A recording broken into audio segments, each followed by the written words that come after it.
Now, there are a lot of misconceptions. Is that my manner? What the fuck? Now, there's a lot of, like, misconceptions when it comes to PvP, and I'll be doing my best to, like, debunk as many as I can in this series. So if you want to get better, do stay tuned. I can guarantee you'll take at least 1 or 2 things out from each video.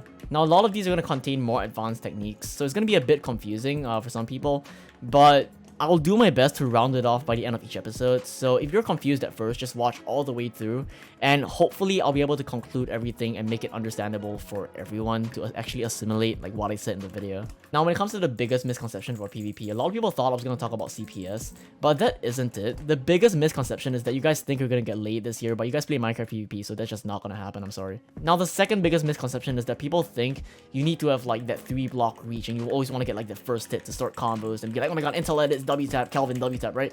And that's just not true. Let's talk about your ping for a little bit. Let's say you have 5 MS, right? Now, the hits and the knockback are going to be instantaneous, and so yeah, I agree. You want to get the first hit in that instance. Let's say you have 5 MS and your opponent has 100 MS. It's going to be completely different, and in that case, you don't actually want to get a first hit. Now, the reason for this can be summed up in one word: hit selecting. Now, I can guarantee you that every single player that plays above 70 MS uses hit selecting, even if they're aware of it or not. Now, the way hit selecting works is basically the opponent hits you, and while you're airborne, you hit them back, and then on the next hit, you'll be able to deal more knockback and start a combo on them a lot easier. Now, the reason it works is because when you get hit first, you actually go up and land on the ground earlier than your opponent.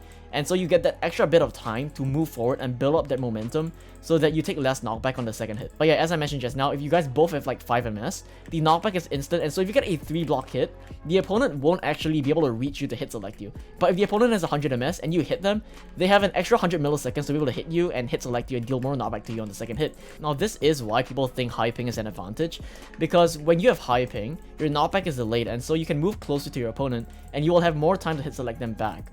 Now, this is where the counter to hit selecting comes in. Basically, to counter hit selecting, you hit select them back. You don't necessarily have to, like, you know, hit them after they hit you, because, you know, then it will just get later and later and it will just be 2 guys running to each other without hitting each other, right? You just have to make sure that you're at least close enough to them, like 1 or 2 blocks away, such that if they do hit select you, you can still like click on them and send hit packets to reduce your knockback. Now, if you guys have ever been any of my streams, you'll know that I always check the opponent's ping before I actually engage in a fight.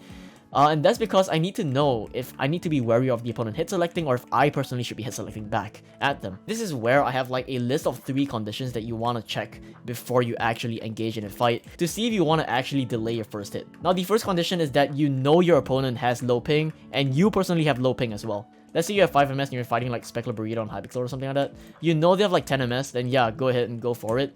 You don't have to worry about hit selecting too much. The second condition for when you want to get that 3-block hit is when you can confirm that the opponent cannot hit you back. If they're already in a combo, you're like surprise attack them, then yeah, go ahead and by all means get that 3-block hit. You don't have to worry too much about them hitting you back. The third condition for when you want to actually get those 3-block hits is when you're playing something like Build UHG, where there are rods or something, and you want to actually like nick your opponent, and you're not actually like doing combos.